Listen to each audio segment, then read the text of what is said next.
Iran और Israel के बीच संघर्ष बढ़ता जा रहा है।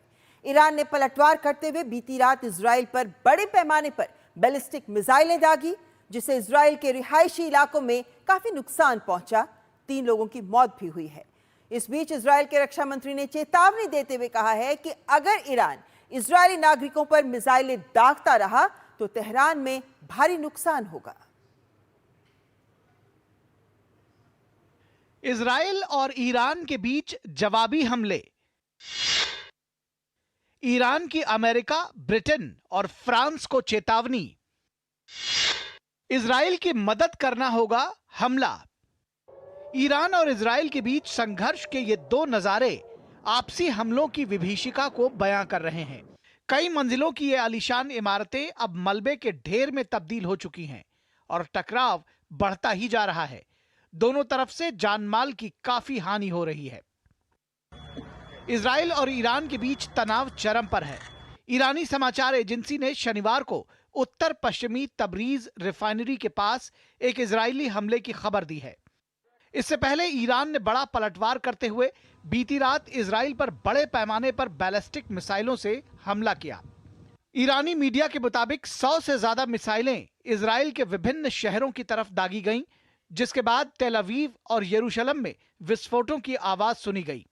इजरायली अधिकारियों के मुताबिक हमलों में 3 लोग मारे गए हैं और दर्जनों घायल हुए हैं, जबकि कई इमारतें और वाहन भी क्षतिग्रस्त हो गए हैं। बचाव दल ने इमारतों में फंसे लोगों को बाहर निकाला। इजरायली डिफेंस फोर्सेस IDF ने बताया कि इजराइल में मिसाइल हमलों के बाद कई इलाकों में सायरन बजाए गए और नागरिकों को शेल्टरों में रहने के निर्देश दिए गए। वहीं इजरायली सेना ने एक वीडियो जारी करके बताया है कि ईरान की तरफ से आने वाले ज्यादातर ड्रोन्स को हवा में ही मार गिराया गया। यह निराशा की बात है। आप नहीं जानते कि यह स्थिति हमें कहां ले जाएगी। यह एक भयानक बात है। आप वास्तव में नहीं जानते कि अगले दिन क्या होने वाला है। मैं अगले दिन, अगले सेकंड के बारे में नहीं कहूंगी, इसलिए यह अच्छा नहीं है। जब हम यहाँ साइट पर आए तो हमने देखा कि वहाँ बहुत से लोग घायल थे और खोज और बचाव के साथ हमने उन्हें खोजना शुरू किया और उन्हें अस्पताल ले गए। वहाँ बहुत नुकसान हुआ था और जैसा कि आप देख सकते हैं कि यह एक बड़ी साइट है। उधर ईरान ने पुष्टि की है कि इजरायली हमलों में फोर्डो परमाणु संयंत्र को कुछ नुकसान पहुंचा है। ईरानी सरकारी टीवी की रिपोर्ट के मुताबिक तेहरान में हुए हमले में 60 लोग मारे गए, जिनमें 20 बच्चे शामिल हैं। ईरान के यज़्द शहर में इजराइल के साथ सहयोग करने के आरोप में 5 लोगों को गिरफ्तार किया है। इस बीच ईरान ने अमेरिका, ब्रिटेन और फ्रांस को चेतावनी दी है कि यदि वे ईरान के हमलों को रोकने में इजराइल की मदद करते हैं तो ईरान पश्चिम एशिया में उनके ठिकानों और जहाजों को निशाना बनाएगा। तो वहीं इजराइल के रक्षा मंत्री ने चेतावनी देते हुए कहा कि अगर ईरान इजरायली नागरिकों पर मिसाइलें दागता रहा तो तेहरान में भारी नुकसान होगा। पश्चिम एशिया में बिगड़ते हालात के बीच पोप लियो ने ईरान और इजराइल से तर्कपूर्ण तरीके से काम करने और बातचीत जारी रखने की अपील की।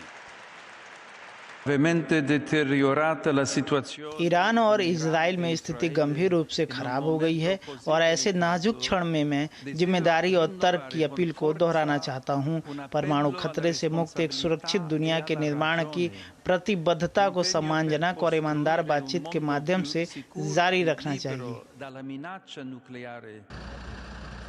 इजराइल के कब्जे वाले वेस्ट बैंक में फिलिस्तीनी शहरों पर लगाया गया लॉकडाउन शनिवार को दूसरे दिन भी जारी रहा।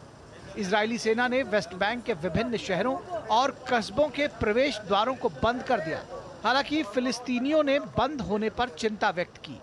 इस बीच इजराइल और ईरान के बीच जारी संघर्ष के कारण अगले हफ्ते प्रस्तावित संयुक्त राष्ट्र के एक महत्वपूर्ण सम्मेलन को स्थगित कर दिया गया है।